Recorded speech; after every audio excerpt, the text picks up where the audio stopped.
Iya. Assalamualaikum warahmatullahi wabarakatuh. Saya Sule Nursyah Banafsah dengan NIM 2141625520101036. Di sini saya akan menjelaskan tentang penamaan pada sistem terdistribusi.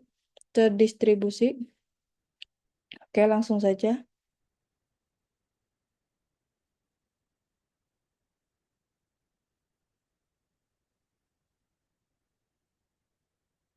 Di sini saya akan memperkenalkan tentang apa itu penamaan dalam sistem terdistribusi, yaitu suatu mekanisme untuk mengidentifikasi dan mengakses sumber daya yang tersebar dalam jaringan.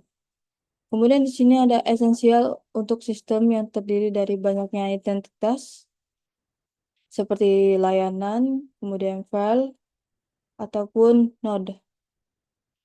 Kemudian di sini ada tujuan dari penamaan sistem terdistribusi. Yang pertama itu mempermudah identifikasi, di mana dalam mengidentifikasi entitas secara unik dalam sistemnya. Kemudian memfasilitasi komunikasi, di mana yaitu menyederhanakan proses komunikasi antara komponen sistem.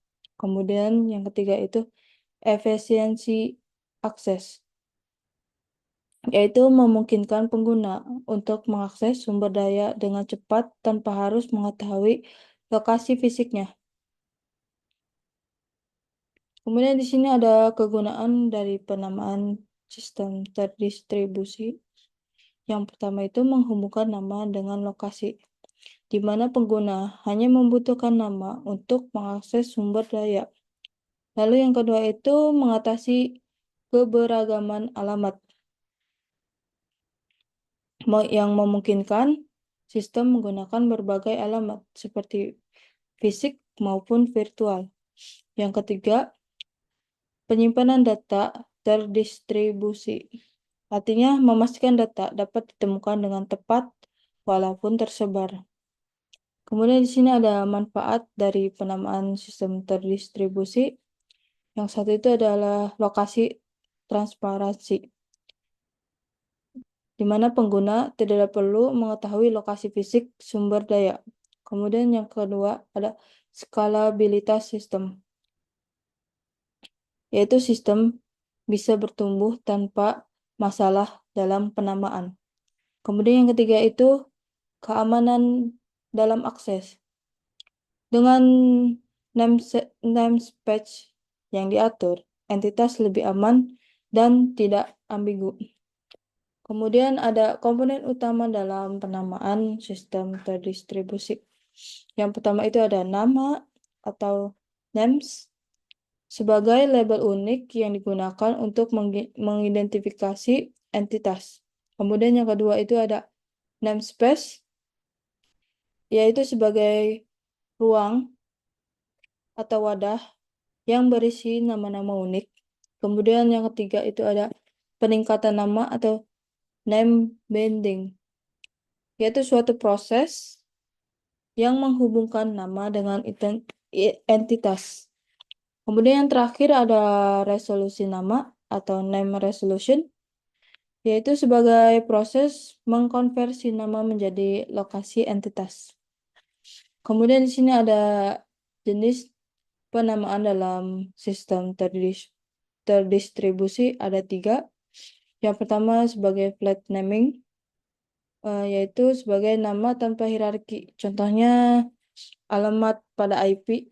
Kemudian ada yang kedua ada hierarchical naming, yaitu sebagai di mana nama disusun dalam struktur hierarki. Contohnya ya DNS. Kemudian yang ketiga itu ada attribute based naming, itu sebagai di mana nama berdasarkan atribut. Contohnya metadata dalam pencarian atau untuk pencarian. Kemudian di sini ada contoh implementasi penamaan.